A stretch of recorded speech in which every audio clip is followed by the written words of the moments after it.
Hello. If you want to support us here at The Contemporary Gentleman, you can buy into our Spy series, links below. And depending on when this was recorded, we may or may not have an Instagram and or Patreon. If we do, links are below. Cheers.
With The Contemporary Gentleman, and I'm bringing you a video, another one of these where I just kind of talk about something, trying to keep it a shorter video, but just some gear, how I have it set up, why, and basically kind of a review on some of the gear itself.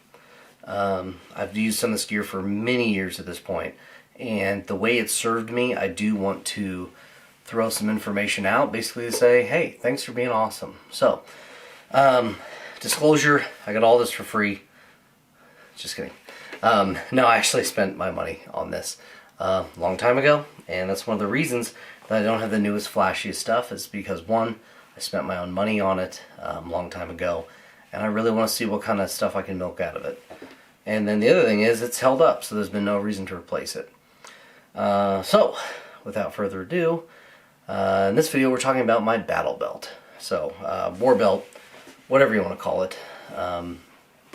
So let's dig in. So I have the CRYE Precision Modular Riggers Belt 2.0. You're gonna have to roll in some pictures, obviously, but so it's got the inner belt, and then of course this Velcro's on the outside, and of course you can wear it as just a belt, so you can have the inner belt attached. Weird thing is, when I ordered it, they didn't have an option for like sizing, so I have like an extra small, and I always wonder why it was so tight. And then one day, like a year or two ago, I was on CRYE's site and I was looking at it, and they have sizing for the inner belt. So definitely way undersized, but I was able to make it work. Anyway, the Velcro has worn out just a little, but not enough to warrant replacing. So a very notable thing there. The way the inner belt connects, it makes sense. It's all low pro, so that you can have this bad boy on top. The adjustability is acceptable, more than acceptable. A little tricky, but you shouldn't have to be adjusting it that often. Really, the only times I adjust it are to seasonal stuff, you know, if I'm going to be wearing some things. Now, on the back here, I have a US IFAK. This was issued for deployment. I like having this on the back because, one, it's out of the way. Two, because of the design, I can still access it. But your IFAK is for you, well, it's for someone else to use on you. They don't use their IFAK on you, they use yours. So, funny story, this lieutenant, who's an idiot, he was giving me shit about this and didn't like it back there. He wasn't just a lieutenant, he was my lieutenant at the time. And so he said, you can't even reach it. So I reached back, pulled the tab, and pulled it out. And then his response was, now you can't put it back. Two responses to that I had was, one, why do I need to? I'm focused on the medical emergency. Second, I can simply remove the belt and put it back. So he's an idiot. Moving kind of around the side. So on deployment, I didn't carry a gun. I wasn't issued a gun. I'm not that cool. So this is on here for personal use. But so I actually had a, which we'll talk about this in a minute, G-code RTI mount, and I did have a Beretta holster from G-code, so I was actually able to. I carried an M9 on one mission, I guess, so I did use the holster once. But other than that, I had some taco mag pouches that I had a flashlight and a Gerber in, and then this CRYE GP pouch, which I'm a big fan of the CRYE GP pouches. This fits, among other things, like 2 cans of dip, 5 shotgun shells, you know, whatever. It actually fits a 152 battery perfectly. So I actually had this mounted up here because I didn't have this holster on it. And so I had a fresh battery for my 152 if I ever needed it on mission. And so that was kind of my configuration on this side. Now this other side, again, I issued a pistol for the Army, so love this G-code system. I might do a short on it or something to that effect, but it's been amazing. I'll show you how it works. Alright, so you got these tabs right here. So you push them. Get the lighting for this. Shit, I don't know. So you're going to squeeze them together and push. Okay, and now they're in there. And then you just push up on this and it comes out. And then, as you can see the pattern, so I had to get a special plate to fit into the MOLLE webbing on the back of this KYWI from STAC mag pouch. And then, of course, I had to get this to fit on the MOLLE. And so then fit it in there. As you can see, you push this, locks it. So there's what's holding on to this bottom one right here.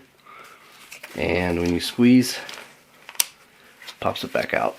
And so that's how she works.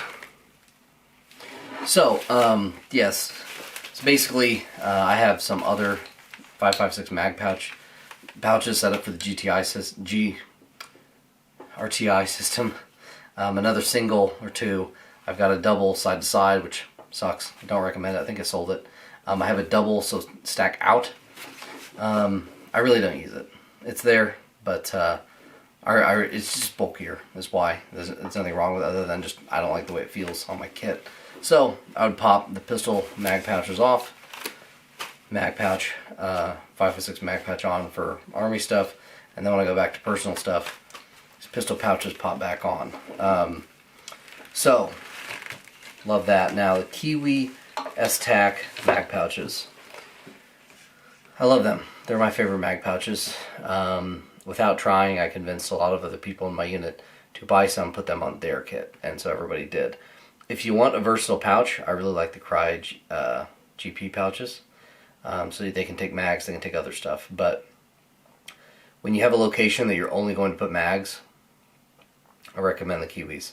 So you'll see that on some of my other kit. I've got RTI mounts on some of my bags because my Nalgene's on an RTI mount, and so it can go various places. So where I'm going with that is I can add mag pouches and things to those places or whatever I need. So this has just kind of been an overview of my setup and what I got going on. This holster is a I want to say 6300 series, right, from Safariland.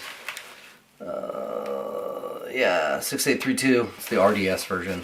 I like this holster a lot, and of course I have the QLS system because I run different holsters. So now Safariland has a gear version of this QLS system to use on pouches and gear.